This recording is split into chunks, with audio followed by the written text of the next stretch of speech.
প্রিয় বন্ধুরা, প্রীতি শুভেচ্ছা এবং সালাম নেবেন। বাংলাদেশের কক্সবাজারে যে রামু ক্যান্টনমেন্টে অবস্থিত, যেটা সেনাবাহিনীর 10th ইনফ্যান্ট্রি ডিভিশন, সেই রামু ক্যান্টনমেন্টের ভেতরে আসলে কি হচ্ছে? আমরা বিশ্বস্ত সূত্রে জানতে পেরেছি যে এই ক্যান্টনমেন্টে যেসব কমান্ডিং অফিসার সিও আছে এবং ডেপুটি কমান্ডিং অফিসার্স আছে, তাদের ক্যান্টনমেন্টের বাইরে যেতে নিষেধ করা হয়েছে। আহ, রামু ক্যান্টনমেন্টের যে GOC major general Asadullah Minhaj, তার অনুমতি ছাড়া অথবা যেসব ব্রিগেড কমান্ডার আছে বা ঊর্ধ্বতন কর্মকর্তা আছে তাদের অনুমতি ছাড়া এই কমান্ডিং অফিসার এবং ডেপুটি কমান্ডিং অফিসারদের ক্যান্টনমেন্টের বাইরে যাওয়া একদম নিষেধ। এবং একজন লেফটেন্যান্ট কর্নেল স্বাক্ষরিত এক আদেশে, গোপন আদেশে এই নির্দেশ জারি করা হয়েছে। এবং শুধুমাত্র যে সিও এবং ডেপুটি সিও তাই না, পুরো ক্যান্টনমেন্টে সকল সৈনিক এবং সকল সেনা কর্মকর্তাকে এই মুহূর্তে বিনা অনুমতিতে রামু ক্যান্টনমেন্টের বাইরে যেতে নিষেধ করা হয়েছে। এটা হঠাৎ করে কেন এই নিষেধাজ্ঞা বা এত কড়াকড়ি? এর অন্যতম কারণ হলো যে রামু ক্যান্টনমেন্টে এই মুহূর্তে অনেক কিছু হচ্ছে। বিশেষ করে আপনারা জানেন যে সারা দেশেই এটা নিয়ে আলোচনা হচ্ছে। আমি বেশ কয়েকটা এপিসোডে এটা নিয়ে বলেছি যে আরাকান আর্মিকে, মিয়ানমারের সশস্ত্র বিদ্রোহী গোষ্ঠী আরাকান আর্মিকে এই অবৈধ ইনু সরকার মানবিক সহায়তার নামে একটা করিডোর দিচ্ছে। এবং এই করিডোরকে কেন্দ্র করে অলরেডি এখানে অনেক রহস্যজনক ঘটনা ঘটছে। তারই অংশ হিসেবে রামু ক্যান্টনমেন্টে এরকম একটা কঠোর নিষেধাজ্ঞা আসলো। এবং আমরা আরো জেনেছি যে অলরেডি এই করিডোর দিয়ে বিভিন্ন সরবরাহের কাজ শুরু হয়ে গেছে। অর্থাৎ আরাকান আর্মির কাছে বিভিন্ন সাপোর্ট পৌঁছে দেওয়া হচ্ছে এই করিডোরের মাধ্যমে। আরো সম্প্রতি আমরা জেনেছি যে সাউথ ইস্ট একটা প্রতিবেশী দেশ থেকে কিছু খুব গোপনীয়তার সাথে কিছু খুব স্পর্শকাতর ইকুইপমেন্ট এসেছে, যেগুলো এই রামু ক্যান্টনমেন্টে রাখা হয়েছে। এর বাইরেও রামু ক্যান্টনমেন্টে এই মুহূর্তে সিভিল ড্রেসে বেশ কিছু বিদেশি সেনা কর্মকর্তা অবস্থান করছে। সুতরাং রামু ক্যান্টনমেন্ট এই মুহূর্তে ভীষণ স্পর্শকাতর একটা জায়গা হয়ে গেছে এবং দেশবাসীর নজর থেকে সবকিছু আলাদা লুকিয়ে রাখার কারণেই রামু ক্যান্টনমেন্টে এই এই গোপনীয়তার খেলাটা খেলানো হচ্ছে। এদিকে আমাদের একটা think tank forum, Bangladesh institute for piece and security studies, তারা এই করিডোর দেওয়া নিয়ে উদ্বেগ প্রকাশ করেছে। তাদের ভাষ্য অনুযায়ী, আন্তর্জাতিক আইন অনুযায়ী বাংলাদেশ সরকার এভাবে একটি করিডোর দিয়ে একটি, যেটি নন স্টেট অ্যাক্টর বলা হচ্ছে, যেটি কোনো স্বীকৃত কোনো স্টেট অ্যাক্টর না, তার সাথে চুক্তি করে এইভাবে কোনো করিডোর দিতে পারে না। সো এটা আন্তর্জাতিক আইনের একটা খেলাপ। ইতিমধ্যেই মিয়ানমার সরকারের পক্ষ থেকে বাংলাদেশ সরকারের পররাষ্ট্র মন্ত্রণালয় এই করিডোর দেওয়া নিয়ে তীব্র আপত্তি জানানো হয়েছে। সুতরাং আমাদের ওই কক্সবাজার এন্ডে বেশ পরিস্থিতি জটিল হয়ে উঠছে। এদিকে বান্দরবনে আমরা দেখছি যে আরাকান আর্মি তারা এসে জলকেলি করছে, তারা ব্যাংক থেকে টাকা ডাকাতি করে নিয়ে যাচ্ছে, জল সীমা থেকে জেলেদের ধরে নিয়ে যাচ্ছে।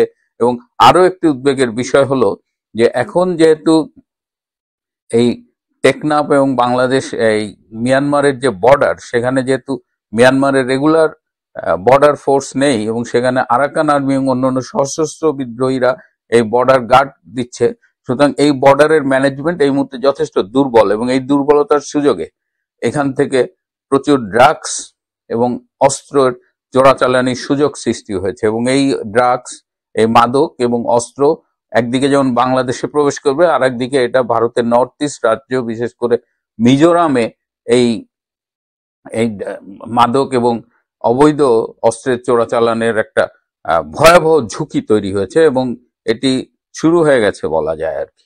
তো এই অবস্থায় এই রামু ক্যান্টনমেন্ট যে 10th ডিভিশন, এদের সহায়তায় রয়েছে 17 ডিভিশন এবং 24 division.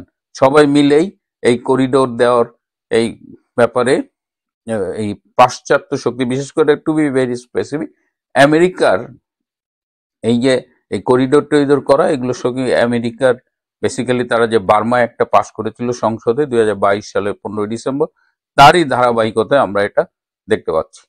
Institute of piece and security studies এর এদের যে উদ্বেগ, এর পাশাপাশি আমাদের অন্যতম বৃহত্তম রাজনৈতিক দল বিএনপি, তারাও কিন্তু মিনমিনে গলায় একটু একটু প্রতিবাদ জানিয়েছে, কিন্তু এই সিকিউরিটি স্টাডিজ এর এই প্রতিষ্ঠান কিংবা বিএনপি এদের কারো উদ্বেগের ব্যাপারেই আমাদের ইউনূস সরকারের পক্ষ থেকে কেউ কোনো রেসপন্ড করেনি। স্পেশালি যে জাতীয় নিরাপত্তা উপদেষ্টা বলে যে যাকে নিয়োগ দেওয়া হয়েছে ডক্টর খলিলুর রহমান, তিনি এ ব্যাপারে কোনো মুখ খোলেননি। এই যে সারা দেশের জনগণের উদ্বেগ এবং এই ধরনের একটি করিডোর যদি দিতেই হয় তাহলে সেটি জাতীয় সংসদে নির্বাচিত প্রতিনিধিদের মধ্যে আলোচনার মাধ্যমে এই ডিসিশনটা নেওয়া উচিত। কিন্তু একটা অবৈধ সরকার, ইউনূস সরকার, যার কারো কাছে কোনো অ্যাকাউন্টেবিলিটি নেই, সে এই ধরনের সিদ্ধান্ত নিতে পারে না। সুতরাং এই জায়গাতেও অলরেডি বাংলাদেশ জুড়ে একটা তীব্র ক্ষোভ সৃষ্টি হয়েছে। আরেকটা বিষয় আমি আপনাদের সাথে একটু আলাপ করতে চাই যে আমাদের এই জাতীয় নিরাপত্তা উপদেষ্টা ডক্টর খলিলুর রহমান, ইনি কিন্তু একাধারে বাংলাদেশের নাগরিক আবার আমেরিকারও নাগরিক।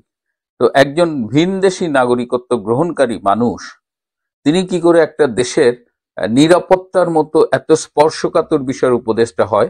তার মানে এটা এখন বোঝা যাচ্ছে যে পুরো খেলাটাই আমেরিকা, সিআইএ, বাইডেনের ডিপ স্টেট, এদের বহুত পরিকল্পিত এবং তারা অনেক আগে থেকেই এই ডক্টর খলিলুর রহমান, এই আর একটা মির্জাফর আলী রিয়াজ, এদের অনেক আগে থেকেই তৈরি করেছে। এবং এই ডক্টর ইউনূস, যার কোনো দায়বদ্ধতা নাই দেশের প্রতি, দেশের মানুষের প্রতি, তাকে সামনে রেখে, এই পশ্চিমা পাপেট ইউনূসকে সামনে রেখে এই খলিলুর রহমান, আলী রিয়াজ, এদের দিয়ে গুটি সাজিয়ে বাংলাদেশটাকে একটা সম্ভাব্য বিপর্যয়ের মুখে ঠেলে দেওয়া হচ্ছে। কারণ আমরা জানার চেষ্টা করছি যে মিয়ানমার সরকার একদিকে যেমন বাংলাদেশ সরকারের কাছে প্রতিবাদ জানিয়েছে, এছাড়াও মিয়ানমার এবং চায়না স্পেসিফিক্যালি কিভাবে রিয়াক্ট করবে সেটা জানার আমি চেষ্টা করছি।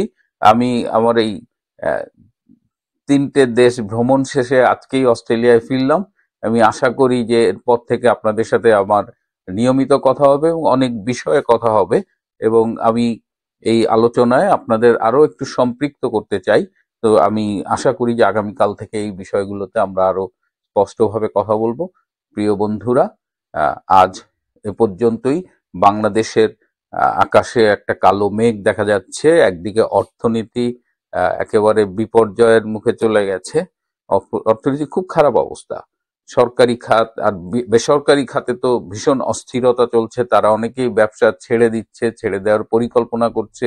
তো এরকম একটা অবস্থানের মধ্যে আমাদের এই গোদের উপর বিষ ফোড়া হয়ে এসেছে এই হিউম্যান করিডোরের নামে বাংলাদেশকে যুদ্ধের মুখোমুখি দাঁড় করা। একদিকে ইকোনমি খারাপ অবস্থা, তারপর যদি কোনো কারণে যুদ্ধে জড়িয়ে যায় বা আদৌ এই আরাকান আর্মি, যার সাথে এত ধরমরম, সে আরাকান আর্মি আদৌ বিশ্বস্ত কিনা, কিংবা আমাদের সেনাবাহিনী যুদ্ধের জন্য প্রস্তুত কিনা, এই বিষয়গুলো নিয়ে আমি অচিরেই আপনাদের সাথে আলোচনা করব। আজ এ পর্যন্তই। ভালো থাকবেন, সুস্থ থাকবেন, তার চেয়েও জরুরি হলো নিরাপদে থাকবেন। সবাইকে অনেক ধন্যবাদ।